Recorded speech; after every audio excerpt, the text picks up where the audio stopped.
Assalamualaikum and good day. Today our group 11 will be presenting a case study for ATF20703, the Microeconomics course.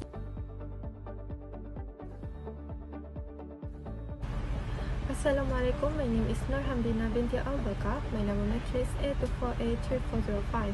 I will explain scarcity, choice and opportunity cost using the case of a family in Pahang. Due to limited income, the family cannot send all their children to school. Scarcity exists because their resources are limited, as explained by Robbins. This scarcity forces the family to make a choice on which child can continue schooling, as discussed by Summerson and Nadals. Every choice involves an opportunity cost. According to Menkew, this refers to the next best alternative program, which in this case is the lost education of the other children. Thank you. Based on the article, the problem of scarcity faced by this family, the choice and they had and the opportunity cost incurred from the decision made. The family faced a problem of scarcity, which is limited financial resources due to low and unstable income. Their income is not enough to support all children's education and daily needs.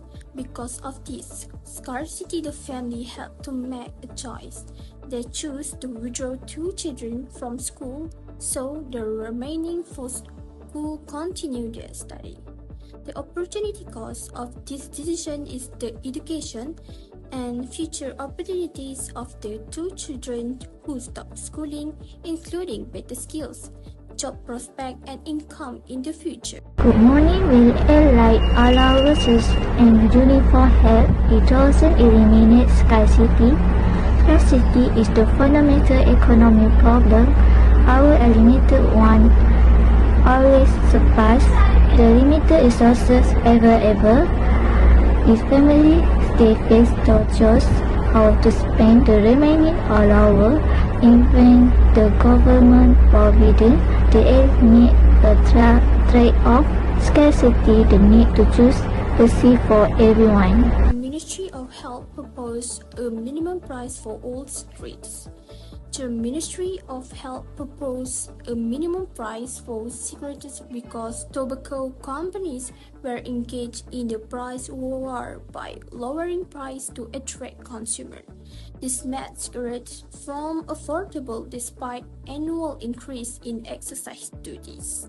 Cheap cigarettes price contradict with the government public health objective as they encourage smoking, especially among teenagers and new smokers.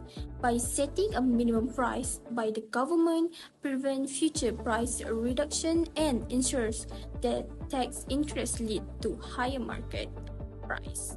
Overall, the policy aims to reduce smoking rate, protect young people, and support long-term public health. The tax hike is a cost increase for producers, shifting the supply curve level S1 to S2 with demand faster. This creates a new equilibrium A2 cost set equally. The market price switches P1 to P2 and the quantity so far Q1 to Q2 is outcome achieve the government goal of discouraging smoking by making cigarettes more expensive and less available. Question 3. Explain 2 other measures taken by the government to discourage smoking. First, strict regulatory control over tobacco companies is a crucial public health strategy alongside minimum pricing policy. By requiring manufacturer and distributor to register with the Ministry of Health, the government can effectively monitor production, sales and advertising activities. This allows authorities to curb irresponsible marketing practices, particularly those who targeting teenagers, and ensure compliance with international tobacco control recommendations. Second, that is graphic health warning on cigarette packaging play a significant role in reduced smoking rate by increasing awareness of severe health consequences of smoking. Pictorial warnings are more impactful than a text-only message as they evoke emotional and physical responses. discourage smoking, initiation, and encourage quitting. Regularly rotate this image help maintain their effectiveness and prevent desensitization. The high ministry studies show an increased number of smokers, which is a no price determinant, causing the demand curve P1 to shift the shift right to D2. This initial shift process both market price and quantity out to P2 and Q2. Then the increase state on cigarettes plus production cost, causing the supply curve S1 to shift plus to S2. The new equilibrium E3 is at the intersection of D2 and S2. Signboard, the increase in demand and the decrease in supply push price higher. The final market price P3 will be definitively higher than the original price P1. However, the final equilibrium quantity Q3 is ambiguous. Increase demand versus quantity out, but decrease supply versus it down. That may in fact depend entirely on which shift is regular. Hi and Assalamualaikum. My name is Quratul Aini with number matric A24A3190. So now I want to present my part, which is for case study 3. Based on the diagram before the heavy rain, the supply of long beans was stable because farmers could harvest normally. The supply curve was at S1 and intersected the demand curve D at equilibrium point E1, determining price P1 and quantity Q1. After several weeks of heavy rain, crop damage reduced the supply of long beans. This caused the supply curve to shift left from S1 to S2. With demand remaining unchanged, a new equilibrium E2 was formed, where the price increased to P2 and the quantity decreased to Q2. For question 2, two purposes for the enactment of price ceiling on a product is: first, price ceiling protect consumer by keeping essential goods affordable during the period of high demand, such as festive season like Hari Raya. Second, price ceiling prevents seller exploitation by controlling unfair price increases and helping to stabilize the market for widely consumed necessities. Before the price ceiling, the long bean market was normal. The price was decided by demand and supply. At this price, P, the amount people want to buy, was the same as the amount farmers want to sell. There was no shortage and long beans were easy to buy. Then, the government set a price ceiling of Rm650 per kilogram, which was lower than the normal price. This made people want to buy more, but farmers sold less because the price was too low to make enough profit. This caused a shortage because more people want long beans than were available. Heavy rain made this shortage worse, and some people sold long beans to Singapore for profit. In short, the price ceiling made demand higher and supply smaller, which caused a serious shortage of long beans before Hari Raya. Last question for case study 4. Explain at least two effects on price ceiling. First, price ceiling can cause shortage when the maximum price is set below the equilibrium level, leading to high demand but reduced supply, especially during the festive season with supply disruption. Second, price ceiling can influence consumer behavior such as panic buying and bulk purchasing, which may worsen shortage and encourage illegal price increase by the seller. In my opinion, spending Rm16 million on festive decorative lighting is not appropriate.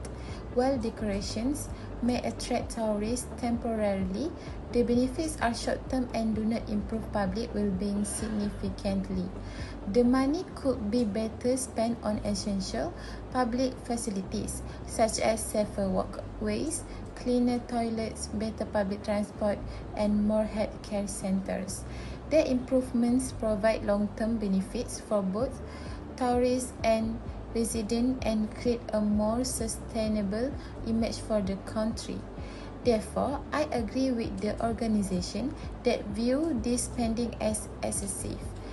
Public funds should focus on projects that improve quality of life and provide lasting value, rather than temporary decorations. Thank you. The scarcity, the choice, and the opportunity cost for the government. The government faces a problem of scarcity, which is a limited financial resources as a public fund are not enough to support all development needs at the same time. Because of this scarcity, the government had to make a choice on how to use the 60 million ringgit allocated to municipal council. The option were to improve essential public facilities such as walkway, toilet, transportation, and infrastructure, or to spend the money on decorative lighting and festival display to promote tourism. The government chose festive decoration. The opportunity cost of these decisions is the long-term public benefits foregone, including better infrastructure, cleaner facilities, and improved transformations, which would have provided lasting improvement to public welfare. Next, every society faces the basic economic problems because human wants are unlimited while resources are limited. This scarcity forces us to answer three key questions. First, what to produce, since choosing one good means giving up another due to opportunity cost. Second, how to produce, which involves deciding between labor-intensive or capital-intensive methods depending on efficiency. Third, for whom to produce, referring to how goods and services are distributed fairly across society. These problems exist not only because resources are scarce, but also because technology, information, and market systems are imperfect. Therefore, every country must constantly balance scarcity, choice, and allocation. Lastly, in my opinion, water and air seem abundant, but in economics we focus on whether the usable and clean supply meets human needs. Clean water is limited because less than 3% of global water is fresh water, and pollution reduces it further. Clean air is also scarce due to emissions, haze, and rapid urbanization, which lower air quality.